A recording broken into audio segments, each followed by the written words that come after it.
E hoje nós vamos conversar sobre a negação de Pedro. Vou contar para vocês, já contei para a Simone, mas vou contar para vocês qual foi a minha experiência com esse assunto. Quando eu recebi a relação de temas para esse ano, eu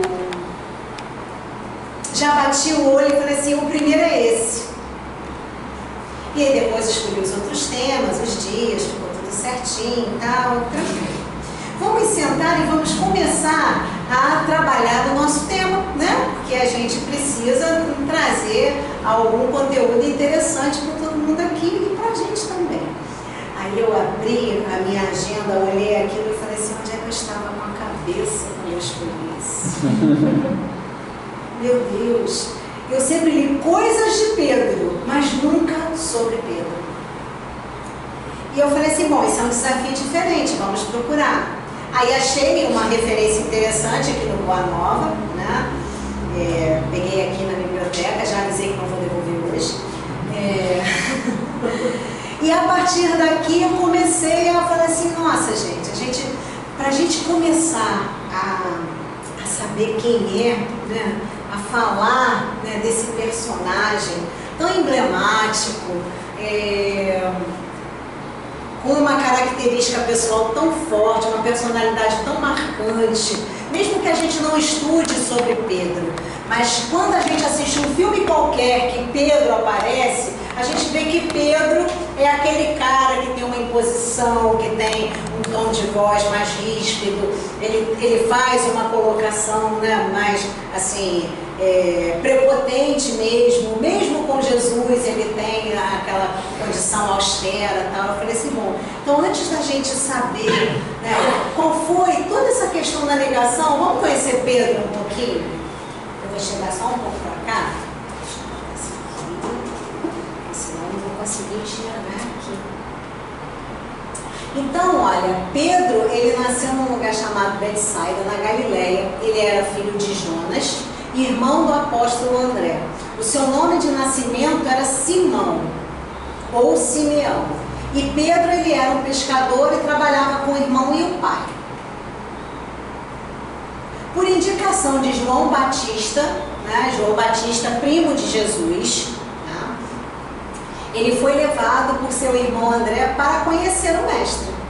E nesse primeiro encontro, Jesus já o chama eu acho que é Kefa, tá? Eu não cheguei a estudar a pronúncia correta, que é pedra em aramaico, ou Petros em grego. E nessa época do encontro com Cristo, Pedro morava em Cafarnaum com a família da mulher. Se conhece muito pouco a respeito dessa família, tá? A família mesmo de Pedro em si, se sabe muito pouco. Então, eu sei que a mulher chegou a viajar com ele algumas vezes, algumas pessoas chegaram a se reunir na casa de Pedro e ela colaborava, mas nada além disso. Ele era um simples pescador chamado Simão. E um homem de contrastes, de ousadia, impulsividade, muito inconstante e frontal, que foi transformado, se tornando mais tarde uma pedra viva em sua conversão. Existe uma controvérsia muito grande sobre essa questão de Pedro ser chamado de, né, Pedro por Jesus, por ser a pedra fundamental da igreja e tal. Alguns concordam e outros discordam, mesmo entre os católicos há divergência com relação a isso, tá? Mas na verdade, conforme a gente vai estudando um pouco mais a respeito de Pedro, a gente consegue ver que tem muito mais a ver com a sua própria personalidade do que lá na frente com o trabalho que ele iria realizar. Então, naquele momento, ele era a pedra viva. Por quê? Porque ele era um homem realmente muito decidido, muito definido, e ele era austero, então ele tinha uma condição em relação aos outros discípulos muito diferente dos demais. A personalidade marcante de Pedro torna o seu percurso cheio de altos e baixos. vemos nos relatos dos evangelhos que Pedro teve uma conduta pendular. Ele ora agia com sobriedade e sensatez, e ora ele vacilava e falhava feio. E aqui já começou a minha primeira reflexão. Quando eu vou botar o outro óculos para poder enxergar vocês melhor. Eu tenho esse problema. Então, o que acontece? Quando eu cheguei nessa parte da biografia dele, eu falei assim, nossa, eu já entendi por que esse tema chegou até mim. Né? Porque foi um momento em que eu tive certeza que o tema me escolheu. Sabe? Porque foi tão rápido, foi tão dinâmico aceitar isso, e depois quando eu bati o olho, eu falei assim, meu Deus, o que é isso? Por que tem que ser assim? Então, eu já comecei a perceber nessa parte da biografia dele que isso era uma reflexão pessoal. Porque a gente precisa desse momento de reflexão pessoal, em que a gente consegue se enxergar com os nossos altos e baixos, com os nossos momentos de sobriedade e com os nossos momentos de insensatez. Né? Alguns são mais, alguns são menos, né? Dependendo da sua personalidade, dependendo da natureza do seu espírito, mas em verdade, quando a gente começa a se perceber dessa forma, a gente começa a entender um outro universo a partir daquilo que a gente percebe em si mesmo. E foi assim que aconteceu comigo. Ele fez parte dos discípulos mais íntimos de Jesus. Quem eram esses discípulos? Nós sabemos que Jesus escolheu, né, 12 apóstolos. Né? Jesus, na verdade, tinha 12 discípulos. Porque se a gente analisar bem, ele passou a ter 11 apóstolos, porque um o traiu. Né? Um não deu seguimento a esse apostolado. Então, desses discípulos, 3 eram mais próximos dele, que era Pedro, Tiago e João. Tá? E ele se dedicou com muito zelo a Jesus, né? Sempre marcado por atitudes impulsivas, quando usou a espada para defender o seu mestre. E o seu nome ocupa sempre o primeiro lugar na lista de discípulos mencionados nos evangelhos sinóticos. A posição de Pedro se firma diante da declaração de Jesus. Por isso eu lhe digo, você é Pedro, e sobre essa pedra construirei a minha igreja, e o poder da morte nunca poderá vencê-la. Eu lhe darei as chaves do reino do céu, e o que você ligar na terra será ligado no céu, e o que você desligar na terra será desligado no céu. Essa passagem está em Mateus, no capítulo 16, versículos 18 e 19. Olha o peso, olha o que Jesus enxergava no Pedro. Porque se a gente começar a enxergar Pedro como Jesus enxergava, a gente vai conseguir entender por que Pedro foi tão importante para Jesus. Então eu acho que essa é a primeira reflexão que a gente precisa fazer. A gente precisa começar a se olhar com os olhos de Jesus para a gente. Como é que Jesus vê a gente? Porque todos nós estamos aqui numa missão atualmente. Né? Cada um de nós aqui tem a sua missão pessoal. Com as suas famílias, com seus amigos, seus colegas de trabalho, de faculdade, né? Com as pessoas que chegam, com as pessoas que partem. Então, como é que a gente está nesse contexto? Como é que Jesus nos vê cumprindo essa missão? Após a morte e a ressurreição de Jesus, a liderança de Pedro se acentuou, conforme a narração na primeira parte do livro dos Atos dos Apóstolos. E com o seu primeiro sermão, ele levou 3.000 pessoas a receberem o batismo. Ele viajou por vários povoados, se dedicando à conversão de pagãos. E aí ele vai a Antioquia, ele vai a várias cidades de lá, até que ele volta para Roma, né? Que é onde acontece realmente a morte de Pedro, ele é condenado, enfim, isso já em Roma. E tudo começa a partir daqui. Tudo começa a partir da Santa Ceia. Tá? Jesus já sabia o que ia acontecer com ele. E de posse desse conhecimento, ele orienta os apóstolos para se dirigirem à cidade e procurar um determinado homem que já tinha um local adequado para que aquela ceia acontecesse. Era necessário que a ceia fosse aqueles dias por várias questões relacionadas às práticas religiosas da época, tá? Então, era necessário que fosse assim. Então, essa visão que a gente tem de uma sala, tal, não sei o que, isso de fato, pelo que está descrito nos evangelhos, realmente aconteceu. Depois da Santa Ceia, ele já começa a tomar umas outras atitudes, né? Reúne todos os apóstolos, e os apóstolos compartilham do pão ázimo, e Jesus começa dizendo que a partir daquela noite ele seria traído e que todo mundo precisava entender que a partir dali haveria uma debandada, né? Os apóstolos eles iriam se separar e cada um seguiria o seu próprio caminho. E aí no Evangelho de João fala desse momento em que Jesus, depois que termina a Santa Ceia, ele faz a sua higiene, e depois que ele faz a sua higiene, a mesma toalha que ele usa para limpar a si mesmo, ele usa para lavar os pés dos apóstolos. E com isso, né, nesse momento, Pedro pergunta para ele por que ele estava fazendo aquilo dessa forma. Por que, mestre? E é assim que a gente começa, né, no livro aqui, no Boa Nova, a respeito dessa passagem. Porque ele já coloca assim: o ato do Messias lavando os pés de seus discípulos encontrou certa incompreensão da parte de Simão Pedro. Vamos colocar que aqui, né, o Humberto de Campos, ele foi gentil.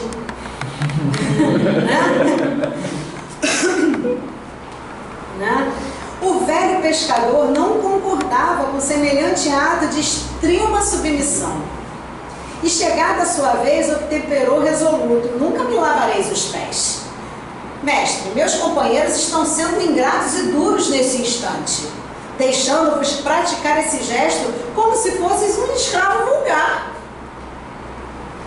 Então, Pedro se incomodou com a humildade de Jesus. Jesus não estava nem um pouco incomodado com isso.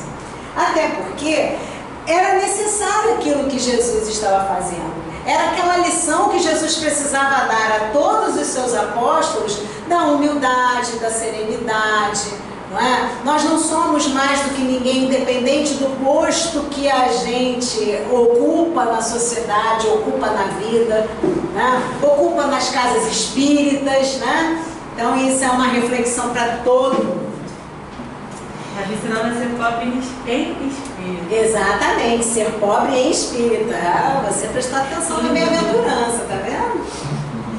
Então, a partir daqui começa toda essa modificação, né, com relação a Jesus e aos apóstolos, mas a indignação de Pedro, ela se torna muito grande por conta disso. Porque ele não aceita que Jesus faça isso e aceita menos ainda que os apóstolos se submetam, né, a esse tipo de tratamento. Aí aqui em Mateus, né, no 26, capítulos 31 a 35, versículos 31 a 35, Jesus diz aos 12 apóstolos que naquela noite eles tropeçariam e cairiam por causa dele. Pedro, então, responde sutilmente: ainda que todos tropecem e caiam por tua causa, eu não cairei nunca. Gente, nunca. É um tempo muito, né? Um tempo muito difícil, é uma coisa assim muito pesada. Você dizer que nunca vai fazer, que nunca vai errar, ou que nunca vai acertar, né? É um determinismo que ninguém tem. E aí Jesus também lhe diz, com firmeza, mas com sutileza: eu lhe garanto, nesta noite, antes que o galo cante, você me negará 3 vezes. E Pedro lhe diz: ainda que tenha que morrer contigo, não te negarei.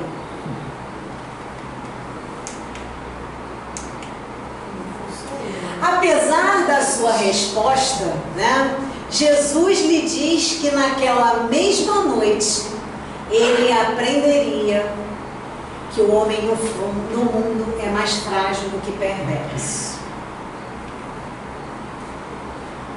Só essa frase aqui levou de mim um dia inteiro de reflexão.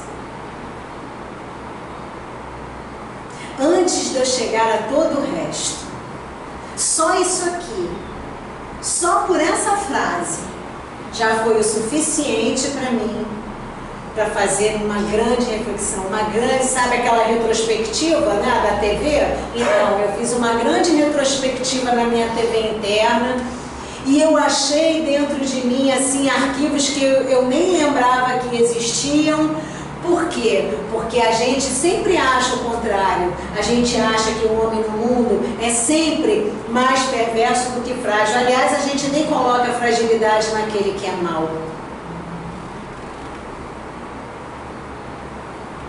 Então, quando a gente começa, né, a ver Jesus com toda a serenidade dele, da mesma forma que ele enxergava, né, um Pedro que nenhum dos outros apóstolos conseguiu enxergar, ele enxergava que no mundo inteiro, todos nós somos mais frágeis do que ruins. Muitas vezes a nossa maldade, ela é muito mais uma consequência dos nossos medos e da nossa fragilidade do que propriamente um erro da nossa personalidade, uma fragilidade do nosso caráter. Mas a gente não enxerga isso. Então, por isso que lá atrás, um pouquinho lá atrás, eu comecei, né, logo que a gente começa a biografia, né, e que eu começo a ver um Pedro tão oscilante, e aí eu consigo me enxergar nisso, porque eu sou uma pessoa de temperamento bastante complexo, eu também estou sendo legal. Então, quando a gente consegue se perceber nisso, a gente fala: caramba, o que será que Jesus está enxergando em mim que eu ainda não consegui enxergar? O que será que fez, que deu condições de eu receber a oportunidade de estar aqui agora, nesta encarnação, neste momento em que a gente está atravessando, com a condição que eu tenho hoje, né, a condição de raciocínio, condição de reflexão, a condição de estar dentro de uma religião que me traz a oportunidade de estudar e refletir sobre coisas que até o momento para mim eram completamente desconhecidas e que dizem diretamente aquilo que faz efeito na minha personalidade, ou seja, está dentro do meu espírito, é tudo aquilo que eu preciso modificar e melhorar. Não está no meu corpinho, não está no corpinho de ninguém, está dentro daquilo que a gente não enxerga, mas que faz o nosso corpo continuar vivo, que é a nossa alma, é o nosso espírito.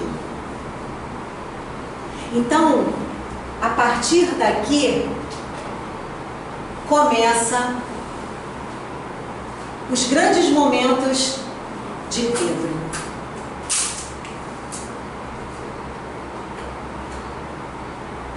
Quando termina a última ceia, que tem a parte do lava-pés e tudo, Jesus com 3 apóstolos se dirige a um determinado local para que ele possa entrar em oração. E nesse momento ele pede ao Pai que afaste dele o cálice, mas que não sendo possível, que ele tenha condições de passar tudo aquilo com serenidade, se não tiver jeito, entendeu? Até Jesus, ele usou da lei de conservação, né, gente? Naquele momento: Pai, afasta de mim esse cálice. Não tem jeitinho assim pra gente fazer um pouquinho diferente? Mas era necessário que fosse daquele jeito. Jesus sabia e entendia. E quando eles estão reunidos nesse lugar, é quando Judas chega com os soldados porque Judas conhecia o local onde Jesus costumava fazer as suas reflexões, né? Os apóstolos que foram convidados a vigiar com ele dormiram, e dessa forma Jesus acaba sendo preso.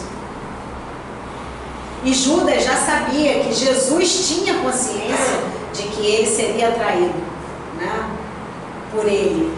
E quando ele vê tudo aquilo acontecer, porque a intenção dele era diferente, né, mas a gente tem que sempre agir além da nossa intenção, né, para ver se realmente aquele resultado vai estar de acordo com a nossa intenção, se toda a nossa atitude ela vai ser realmente positiva, no sentido de que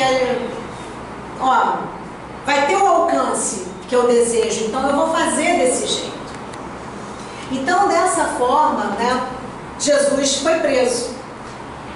E assim que Jesus foi preso, realmente os apóstolos debandaram, ficando próximos de Jesus nessa caminhada, Pedro e João, né? Então eles foram seguindo de longe, né, o Jesus sendo levado até Caifás e tal, e aí ele fica sentado, né, Pedro senta fora do pátio. Nesse momento João já se dirige ao local onde estava Maria para contar o que aconteceu, né, e Pedro estava sozinho acompanhando tudo. Qual era a ideia? A ideia era acompanhar e ver o que ele podia fazer para tirar Jesus daquela situação. Então ele ia empreender os esforços que ele podia dentro, né, das condições que ele tinha. E aí uma criada se aproxima e pergunta: você estava com Jesus, o Galileu? Mas ele negou diante de todos, dizendo: não sei o que você está dizendo. E saiu para o portão. Chegando lá fora,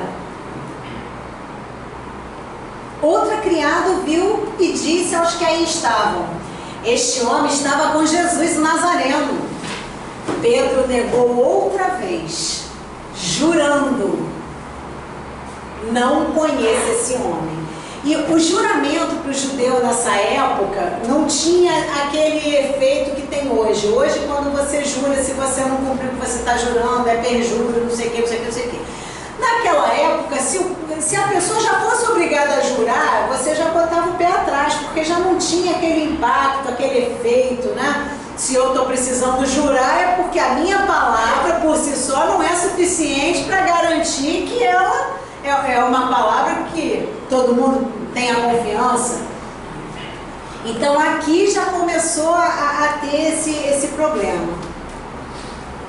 E aí ele se afasta desse grupo e mais uma vez, né, se aproximaram deles os que aí estavam em um outro local e perguntam: é verdade, você é um deles, pois o seu sotaque o denuncia.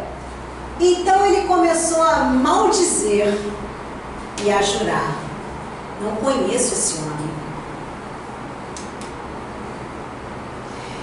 E aí Pedro se lembrou do que disse Jesus: antes que o galo cante, você me negará 3 vezes.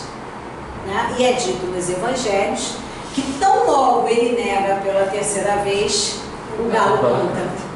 Porque a essa altura já está assim, praticamente no alvorecer do dia. Né? Tudo isso aconteceu da noite para a madrugada.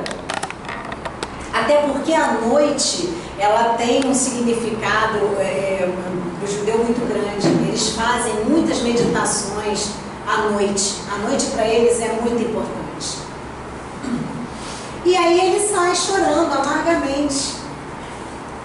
Eu acho que essa cena ela é emblemática, né? É a cena, inclusive, que foi usada pela casa para ilustrar o nosso trabalho de hoje.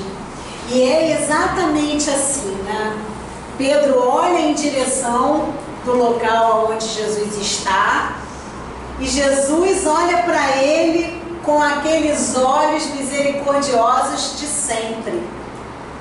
E Pedro, envergonhado, chora amargamente. Por quê? Porque ele negou Jesus 3 vezes. Imaginem a cena. vezes a gente nega uma verdade e a gente é obrigada a olhar para a pessoa e a gente não tem meios de se justificar? Imagine como não deve ser tão complicado, né? Se diante de uma pessoa que a gente tenha um carinho, como se essa pessoa fosse de fato um guru, um líder nosso, que traz pra gente entendimento, que traz pra gente amor, que traz pra gente companheirismo, amizade, serenidade, que faz você olhar para o outro durante o seu caminho inteiro, sabe? Traz para mim as crianças, quem tocou as minhas vestes, quem te julgava, cadê? Foram todos embora, então também não te condeno, vai, não peques mais. Então você tem com você um líder que mostra para você tudo isso, mas ao longo de toda a sua vida, o que você faz? Você julga, você condena. Então, quando esse líder chega para você e fala assim, olha, eu sei que você vai me negar. E veja, era negar, não era trair. Foi diferente do que fez Judas. Embora Jesus soubesse que Judas o trairia, a situação de Pedro e Judas era muito diferente. Porque Pedro não abandonou Jesus. Pedro seguiu Jesus durante toda essa caminhada, mas não tinha condição de dizer que ele era o discípulo. Porque ele também imaginava que ainda tinha alguma esperança dele reverter o que estava acontecendo. E se ele dissesse que era o discípulo, será que ele poderia alimentar alguma esperança? Então, em todo esse momento, ele ficou muito perdido. E ele sente uma profunda vergonha do seu comportamento. E ele se afasta de todos e começa a chorar. Vamos imaginar a cena. Deixa eu beber um pouquinho de água.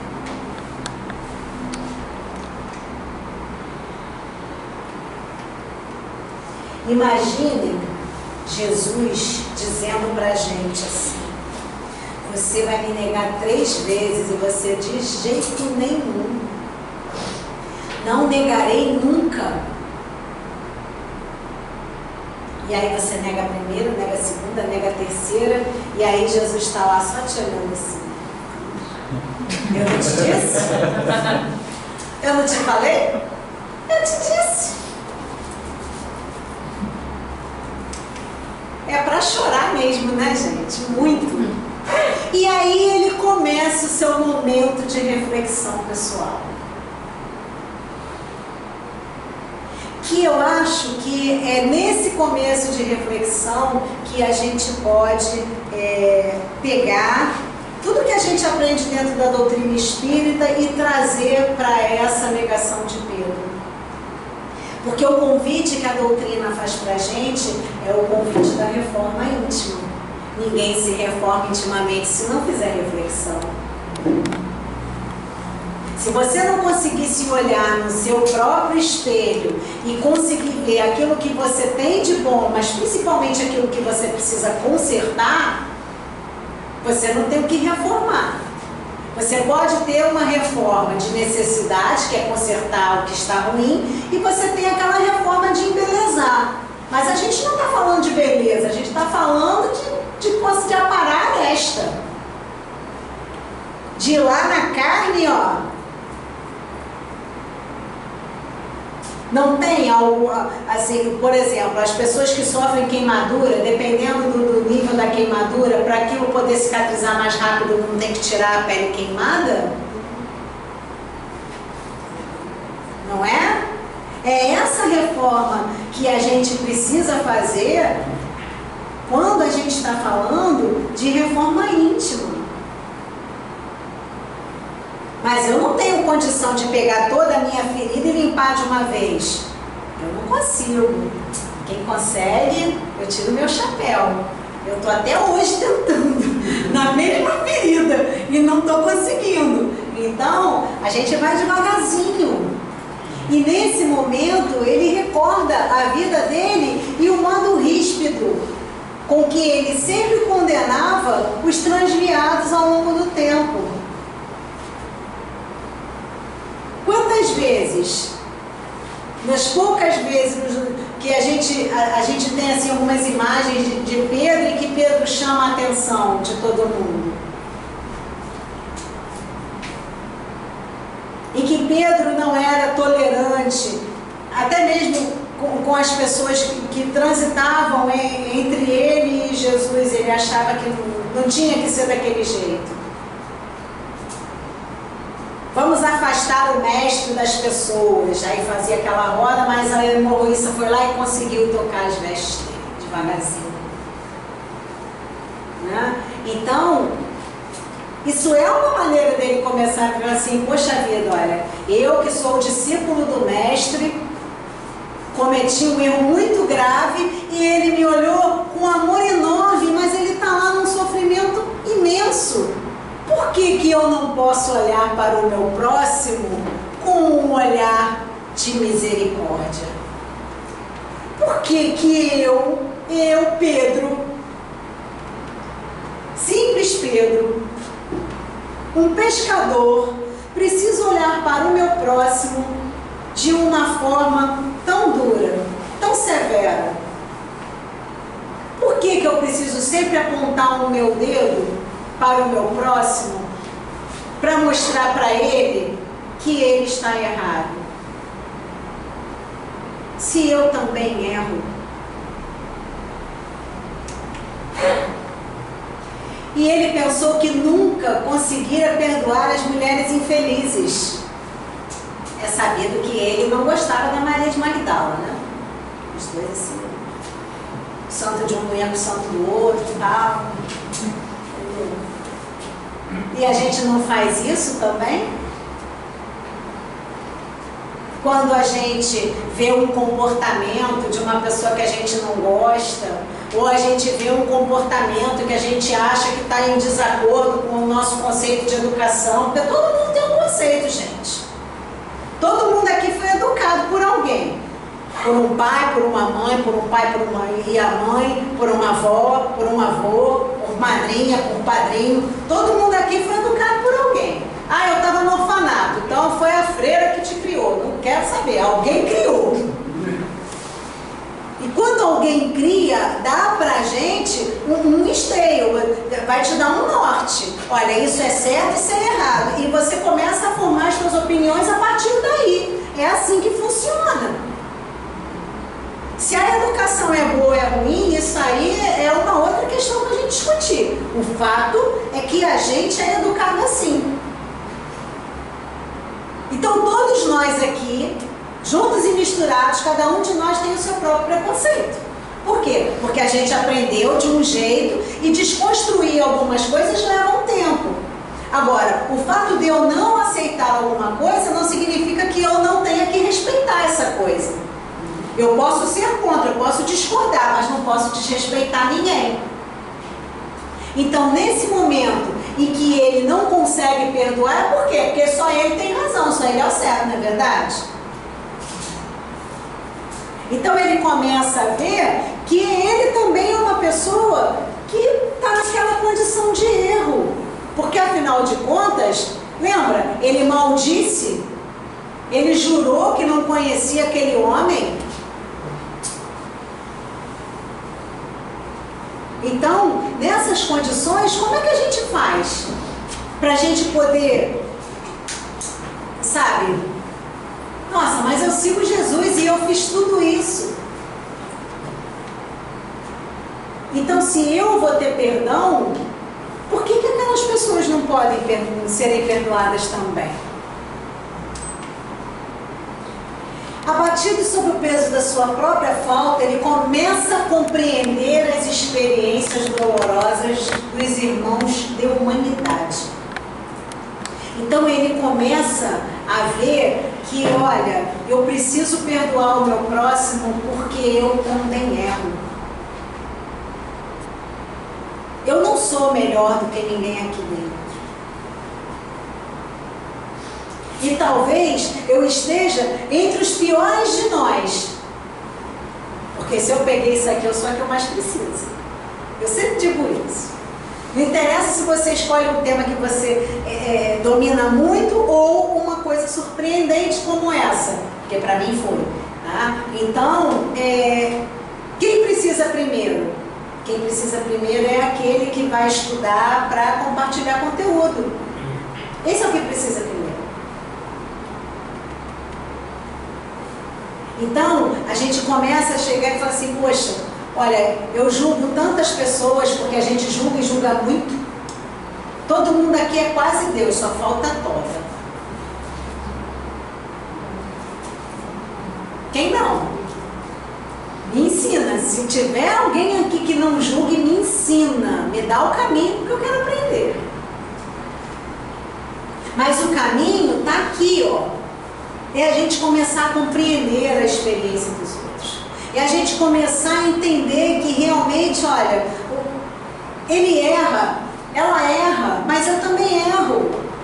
O meu erro pode ser diferente do erro dela? Pode. Mas se eu conseguir enxergar naquela pessoa algo que foi discordante, que foi um erro, é porque aquilo ali está latente em mim. Porque se não tivesse latente, eu não perceberia. Sabe, aquela coisa assim, você andar sempre distraído, você está distraído, você não percebe o que está à sua volta. Então, se aquilo ali tocou você, machucou você, feriu você ao ponto de você se julgar, nas condições de estar julgando alguém, é porque aquilo ali está latente em você. Está lá num cantinho teu escondido, tem aquela informação lá no seu perispírito que você ainda não achou, mas está lá. Porque senão você não percebe. E aí desabrocha nele uma nova consideração pelos infortunados do mundo. Assim, olha, nós somos iguais. Eu erro de um jeito, você erra de outro, mas todos nós estamos aqui, ó, no mesmo lugar, para a gente melhorar um pouquinho, para a gente se transformar, né, nessa pessoa melhor, nesse homem novo. E ele desejou ardentemente ajoelhar-se perante Jesus e suplicar-lhe perdão.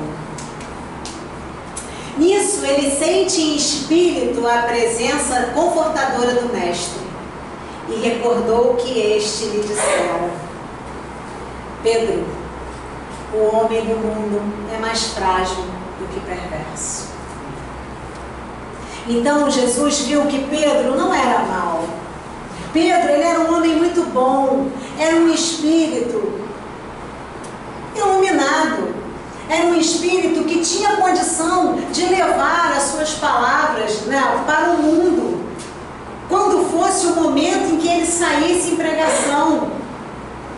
Porque o apostolado desses discípulos começa de fato quando Jesus é crucificado, porque aí cada um vai para um lugar. Cada um faz uma coisa. A João foi dada a incumbência de cuidar de Maria. Pedro sai por algumas cidades, faz pregação, converte pagão, batiza algumas pessoas. Mateus escreve, Lucas escreve. Mas nós precisamos ter essa consciência. Nós somos mais frágeis do que perversos. E aí a gente pega e olha para aquela pessoa que a gente não gosta. Tá? Todo mundo tem um não gosto aqui, né? Infelizmente. Né? E a gente começa a se perguntar algumas coisas.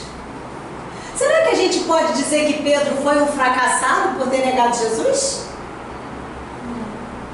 Porque primeiro ele queria dar um jeito de tirar Jesus daquela situação.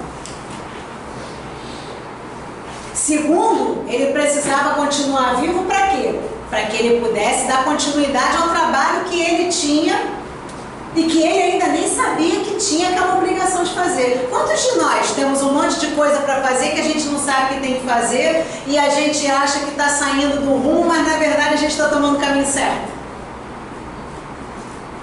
E quantas vezes a gente precisa ser afrontado naquilo que a gente conhece, naquilo que a gente acredita, para que essa mudança se faça presente em nós?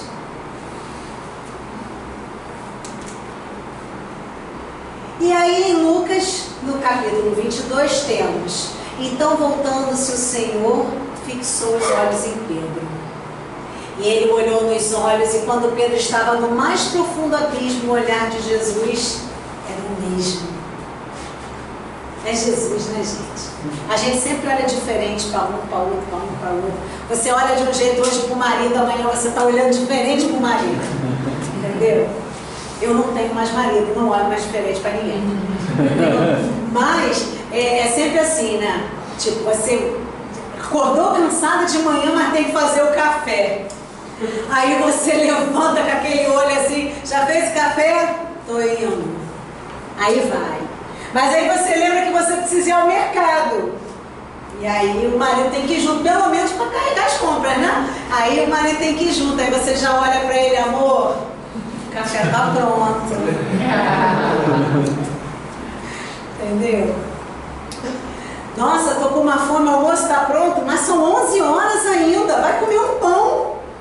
Aí você lembra de outra coisa, assim: não, hoje eu preciso caprichar naquele molho do macarrão, vou fazer um macarrão bate pronto rapidinho, mas vou fazer bonito, vou jogar um queijinho, porque eu preciso levar o marido para fazer alguma coisa hoje na rua. Entendeu? Se fosse chamar o marido para o futebol, a maioria ia feliz. É verdade que ele se acovarda, mas também é verdade que a fé dele não esmoreceu. Pois Jesus conhecia a verdade do seu coração. E a gente lê isso sempre e a gente não entende que por mais que a gente tome algumas atitudes que sejam mais, e às vezes a gente é malzinho mesmo, né? Nossa. Malzinho. Mas, por mais que seja assim, nós temos a centelha divina dentro da gente. E a maldade não é de Deus. A maldade é uma desvirtuação nossa. A gente que desvirtuou tudo. A gente que precisa recuperar o caminho. E aí a gente tem essa oportunidade, por isso que a gente está aqui. Então, alguns falham porque não conseguem ainda sair, né, dessa roda de maldade, dessa roda mais inferior. Alguns estão mais ou menos. Uma hora você está assim, você caminha uma semana no bem, uma semana no amor, uma semana na luz, aí você pegou o ônibus cheio, o cara pisou no teu pé, acabou a luz. E o trânsito? Ah, o trânsito. Gente, o trânsito é um momento da gente fazer igual a Pedro, lembrar que todo mundo é irmão. Tá? Perdoar todas as pessoas de humanidade, lembrar, olha, somos todos iguais, somos mais frágeis do que perversos no trânsito, lembrem disso. O trânsito é mais prova do que a riqueza. Não é? E nós? Aí a gente chega no e nós. E quando a gente fala do e nós, a gente tem que lembrar de todas as vezes que a gente nega Jesus. Porque Jesus é o exemplo de amor mais próximo que a gente tem, porque dentro do cristianismo, pelo menos, é a nossa maior representação de amor. É aquilo que Jesus veio explicar para a gente, que já estava lá na lei, mas a gente ainda não tinha entendido. Aí ele vem, aí pega os apóstolos, anota aí, Mateus escreve assim, Lucas escreve dessa forma, e todo mundo vai lá, escreve, coloca e traz para a gente mais mastigado, mas a gente ainda não tinha condição de entender. Então nós, no Espiritismo, recebemos a doutrina espírita, que traz para a gente esclarecimento. No Evangelho segundo o Espiritismo, você tem um monte de passagens do Evangelho mastigado, principalmente naquilo que está lá no Sermão da Montanha, que é maravilhoso e é o que eu mais amo, né? E aí você pega todas essas coisas e fala assim, olha, o Espiritismo ele veio e te trouxe isso. E ele trouxe mais. Ele trouxe para você o Livro dos Espíritos, que é assim um compêndio de perguntas e respostas que você acha qualquer reflexão ali para você, que você quer entender. Mas ainda assim, a gente acha que aquela pessoa que a gente não gosta, e que muitas vezes também não gosta da gente, ela é só má. Eu não, eu sou vítima, coitada de mim. Eu sou vítima daquela pessoa. Afinal de contas, a pessoa existe no meu caminho para quê? Para atrapalhar a minha caminhada. Não. Ela está aqui para me fazer entender que assim como eu, ela tem fragilidades e ela não é tão má quanto parece. Ela está aqui para fazer a gente entender que aquela pessoa que cometeu um crime muito bárbaro, ela talvez seja até mais má do que frágil, mas existe dentro dela uma fragilidade que a gente não conhece. E que por várias questões a gente não pode pura e simplesmente julgar aquela pessoa. Vocês lembram da mulher adúltera? Estava lá na lei que ela tinha que ser apedrejada. E aí todo mundo queria apedrejar ela. E Jesus reconheceu, não, vocês têm razão, está na lei. Está na lei. Mas então quem aqui está sem pecado, atire a primeira pedra. E aí, e olha como ele foi inteligente, do mais velho para o mais novo. Né? Eu tenho certeza que eu, como diz a Bela, com 30 anos, ela que falou. Ela que disse. Eu tenho muito mais pecado do que o Rodrigo, que tem 25. Viu? A Bárbara tem 20. Entendeu? A Bela tem 15, que ela é superdotada, já está na faculdade. Entendeu? Pô, tem que puxar o saco dela, gente. Ela disse que eu tenho 30 anos, poxa. Então, o que acontece? Quando a gente começa a ver isso, que ele coloca do mais velho para o mais novo, é que só nesse pedaço aqui, a gente não precisa nem considerar o resto da encarnação não, né, gente? Por favor. Só essa vida aqui, só aqui, nesse momento, eu que sou mais velha, tenho muito mais pecado do que ela que é mais nova.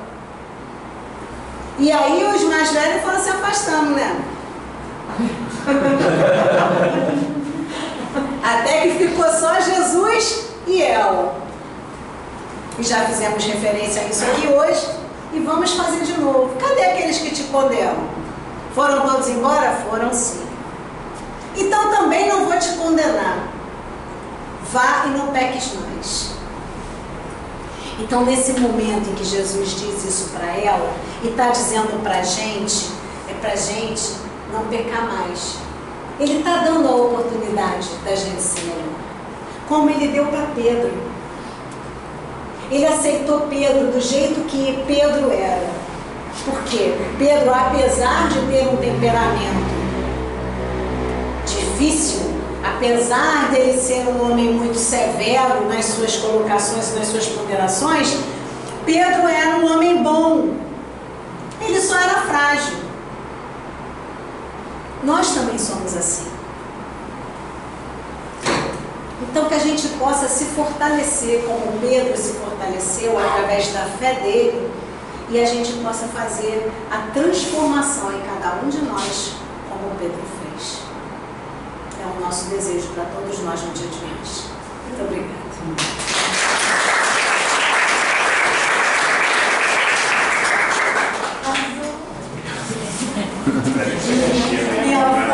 Minha mãe.